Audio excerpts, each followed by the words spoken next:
Hello and welcome to Altura Learning Extra. I'm Howard Leader. Epilepsy is a very complex condition. Our film, Understanding the Condition, provides a fantastic overview, but there's always more that we can discuss. And with me is epilepsy specialist nurse Sally-Ann Remnant. Sally-Ann, thanks for joining us on Altura Extra. How have community attitudes towards epilepsy changed, and what do you think are the common misconceptions or myths to do with epilepsy? Thank you, Howard. I mean, as you can appreciate, the stigma associated with epilepsy has been around for hundreds, say, yet thousands of years. In biblical times, epilepsy was seen as the falling sickness, and later on in medieval times, epilepsy was definitely foreseen as a person that was possessed by something, possessed by the devil. And then later on, as we started to learn a little bit more medical information, they foresee epilepsy as a psychiatric condition. Now, in certain cultures, still in sort of African cultures, other Eastern cultures, they still believe epilepsy to be either a demonic possession or contagious, in that if someone was to have a convulsion and if they happened to get some saliva on their clothes or on their skin, they would run a mile because they thought it was contagious. As the years have moved on, the label of epilepsy and mental health or sort of psychosis has kind of stuck, because people just foresee people having convulsions, they look possessed, look mad, and in fact we couldn't be further from the truth. Epilepsy is a neurological condition. But fortunately, with great medical education, information now at schools, the new generation of people are seeing this as another condition, another ill health, another ailment, and they're starting to understand and realise that epilepsy is just another condition. And I think they have a little bit more empathy, and they've got the knowledge, so they don't fear the unknown so much. There are different types of epilepsy and seizures, aren't there? Why is it so important to know about each individual and their type of epilepsy in order to produce effective support? Yes, Howard, I think with epilepsy, in the olden days we used to say there's two types, petit mal and grand mal, and that just basically meant small and big seizures. But over the years we've identified from childhood to adolescence certain syndromes that appear in epilepsy. There's so many different types of syndromes. And with that becomes different seizure types. And how we classify seizure types now is in two groups. Focal onset seizures, so seizures that can happen in maybe a small part of the brain or small areas in the brain. And they can present with small subtle seizures, or just moving of one body part, or a facial twitch, or a loss of sort of thought processes. And then we move to the more generalised seizures. That's the other name is generalised seizures, or generalised onset seizures, where it affects the whole brain. They are unconscious at this stage, and it may lead to, say, a convulsion. So we can't actually count the amount of seizures. It all depends on where the seizure comes from in the brain to how it manifests. So we can't actually count the numbers of seizures. All we know is that they come in two groups, focal and generalised. Tell us more, if you would, about the focal seizures.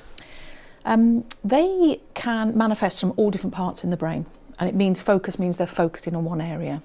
So, for instance, one of the most common areas is temporal lobe epilepsy. Temporal lobe, just basically around by your temples. And a very typical symptom or a focal seizure is it can manifest here. The person may get a strange smell, taste, feeling, and these are often known as auras. And that's just because that abnormal activity is just occurring in the temporal lobe, which is an area that derives senses, smells, taste, and emotions. Sometimes a common one is people feel like a déjà vu or a strong sense of fear or panic. And they can be really, really subtle. Other focal seizures that maybe arise from the frontal lobes control movement. So you may have sensations in one arm, like a tingling sensation, not like pins and needles. Well, it can be a little bit like pins and needles, but it isn't pins and needles.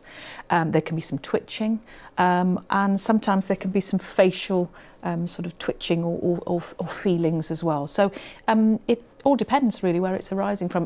The very rare one is seizures that arise from the back of the brain in your occipital lobe, where the seizure is what you see. So you may see a vision change or objects or colours and visual changes. So it all depends on where it comes from. I wasn't aware that there is a link between epilepsy and dementia. Can you talk to us a bit more about that and elaborate on, the fact that perhaps a seizure may be missed by somebody who already has dementia or dismissed as behaviour? As the dementia. Yeah. The thing is, over the last couple of years, through research, we've now identified that the onset of epilepsy is more commonly diagnosed in the over 65s. And because we are an ageing population, because we are having very different lifestyles than we did 100 years ago, we're getting more ailments that include dementia, Alzheimer's and stroke. So number one cause of epilepsy in the older population is stroke, and closely followed by dementia, Alzheimer's and vascular dementia. So what tends to happen in that older person, they might have had the onset of a stroke, they might have had a bad stroke, or they have got Alzheimer's. And as that neurological deterioration is getting worse, the symptom can be these subtle seizures. So the seizures can be changes in behaviour, changes of how confused they are. It all depends again on where the seizure's manifesting from. But they often get dismissed, they often get ignored because in care homes or with family members, they go, oh dear, it's just their dementia. And they don't do anything about it because they don't understand. So we always recommend that if there's a sudden behaviour change, that they're uncomfortable, there's a lack of awareness, things that they're just not happy with. You're not happy with dementia, but there's other things you're not happy with, is to get them reviewed by a neurologist, because you may be seeing seizures that actually could be treated, and the quality of life whilst they're having the dementia could be improved by basically getting rid of the seizures. And what advice would you give to someone who might have epilepsy regarding their first consultant appointment to help them diagnose the condition? What questions should they be asking?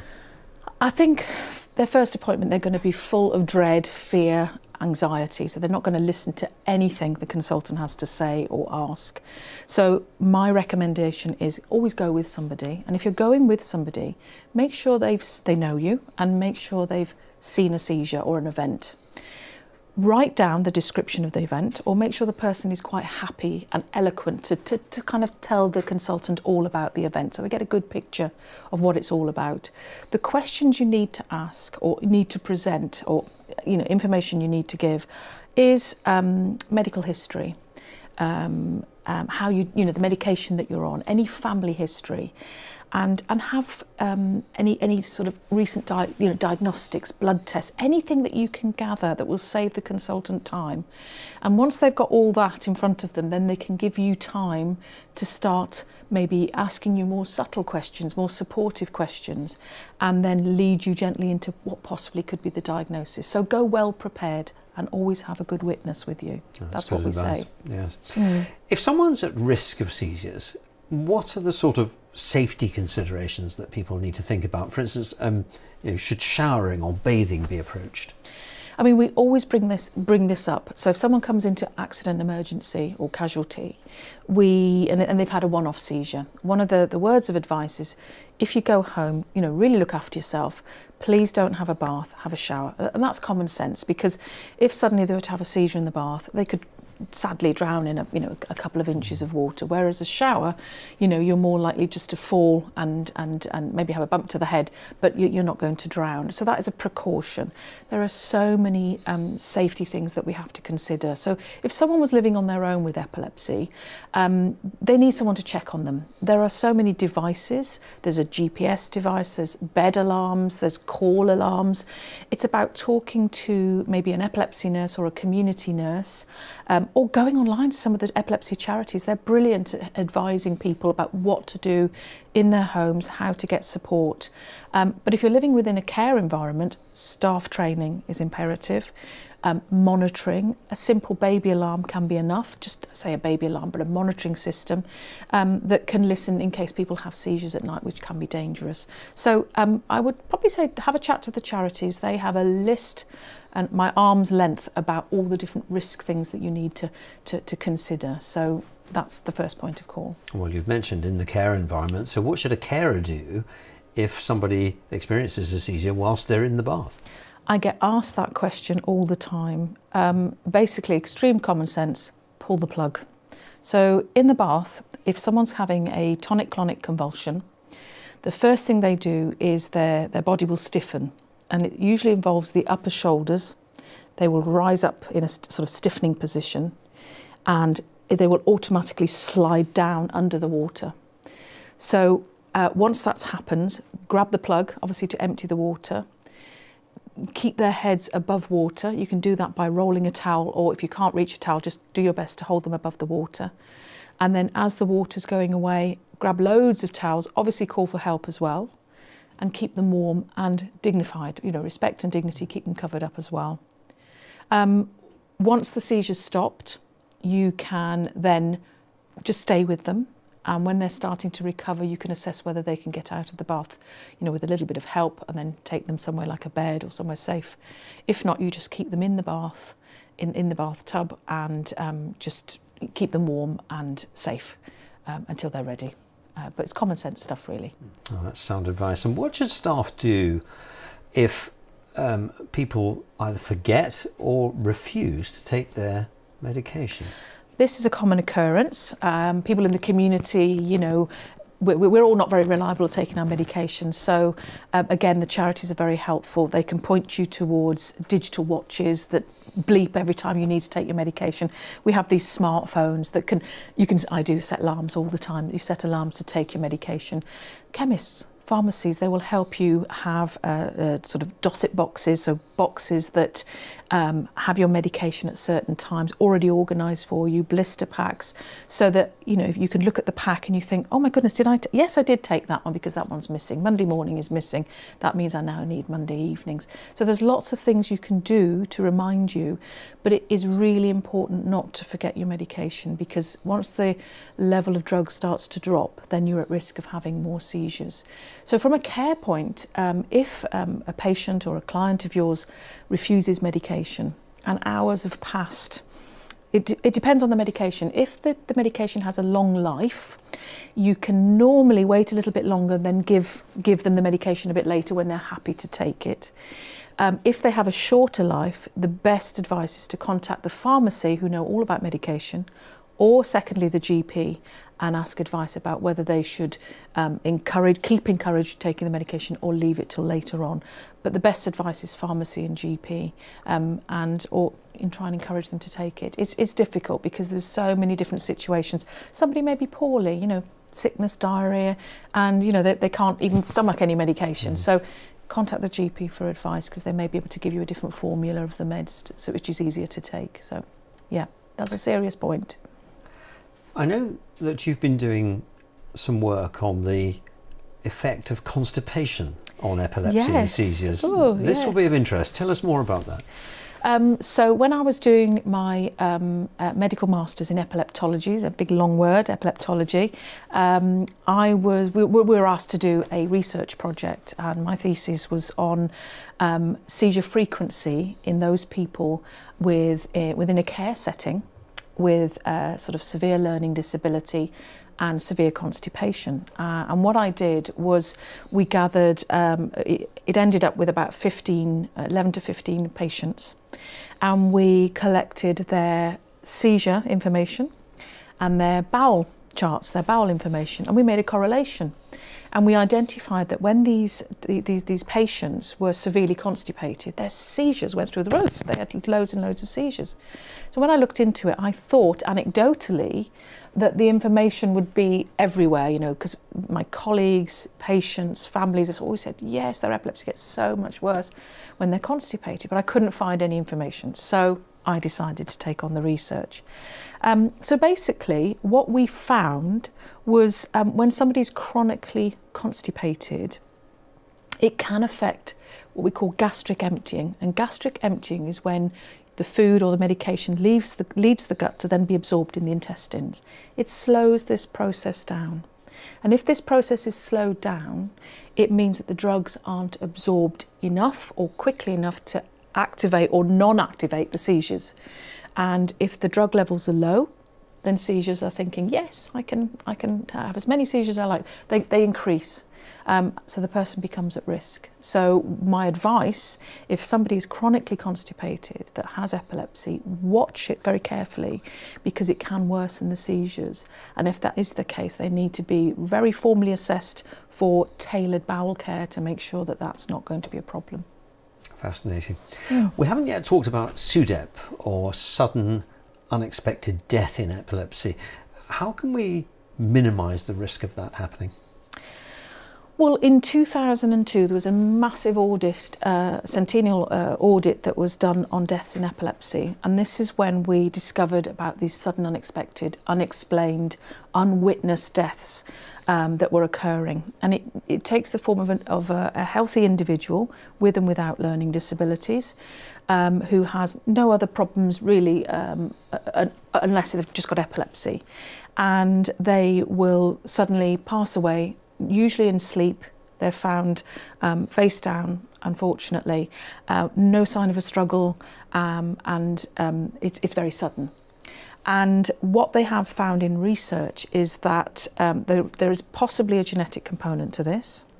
There is there's a risk category of a person who's had epilepsy before the age of 15, who has very active epilepsy and not very well controlled epilepsy. So that puts them higher in a risk of actually possibly leading to a SUDEP. What we advise carers in a care environment is that if someone's had a big convulsion or a tonic-clonic convulsion, you need to keep an extra eye on them for the next 24 to 48 hours because that is the risk period. Unfortunately, it happens to about 1,000 people each year. And the worse your epilepsy is, and the worse it's managed, the higher the risk is. However, the ways around it: get reviewed, get your medication reviewed, make sure you're under a specialist. Please take your medication. If you're having problems, go back to the doctor, change it to something suitable, but change it very slowly to something suitable. Keep healthy, look after yourself, keep safe. It's about managing your condition to the best it can be to prevent something that could actually, be life-threatening. So, yeah, really important subject. That's very good advice. Should everyone with epilepsy be prescribed the rescue emergency medication Buccal Midazolam? There are certain people that fall into a little bit of a risk category who require the rescue medication. And what the problem is if they've had a history of prolonged convulsions, or possibly a patient that is known to being very poorly, that could lead to prolonged convulsions, the consultant or the nurse prescriber will prescribe Buccal Midazolam. And Buccal Midazolam is licensed. It's a benzodiazepine medication. It calms brain activity down during, the worst of the seizures. And those people who have a history or susceptible to prolonged convulsions will more than likely be prescribed the medication. Staff need a specialist training because it is a Schedule 3 control medication, and precise training needs to be done. It can't just be done on the internet or anything like that. It has to be done. And that teaches them what the drug's about, how to give it, and what to do if there was an emergency afterwards. But generally, it's those at risk who need the rescue medication, not everybody. Is the prescribing of anticonvulsant medication the same for elderly people with epilepsy as it is for younger people? Well, with the older population, because they have quite a few more different ailments to contend with, as well as maybe epilepsy relating to dementia or stroke, we have this saying, go low and go slow. And that means because there are not loads of other medications normally, we have to make sure that the medication that we're prescribing doesn't interfere with all the different other medications that they're on, because these drugs, they do interfere and interact with everything else. So we have to be very careful. So we have to be very selective with the medication. We have to be selective so that the medication is not too sedative or can make them dizzy or drowsy, because if they're dizzy and drowsy, what can happen? They can fall. They end up with a fractured hip. They end up in hospital, and that's not a good situation to be in.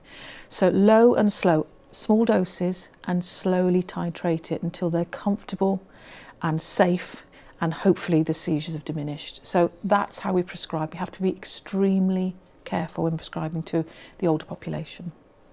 Sally-Ann, thanks for sharing your experience with us. It's been really interesting talking to you. Thank you. Finally, if there was one key message that you would like care staff to think about, what would that be? Epilepsy, let's say, epilepsy is the most common serious neurological condition. We know that.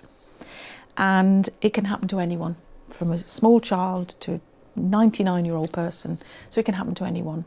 I think the key message is to learn more about it, to understand it, to be non-judgmental. And when you're dealing with someone having a seizure, be empathetic, compassionate, do not judge the situation, support them, give them time, and then, give yourself a pat on the back, because it's quite an emotional and difficult time when you deal with a seizure. Nice. So that's my take-home message. Learn more, educate yourself, dispel all the myths, and have no more fear of the unknown. That's very good advice to finish with. Thank you, Sally-Ann. Thank you. You can follow Altura Learning on Instagram, Facebook, LinkedIn and Twitter. And of course, there's new and interesting content popping up all the time at alturalearning.com. Join us, like us, and please engage with us. We'd love to hear from you. That's all for this Altura Extra. I'm Howard Leader. Thanks for joining us.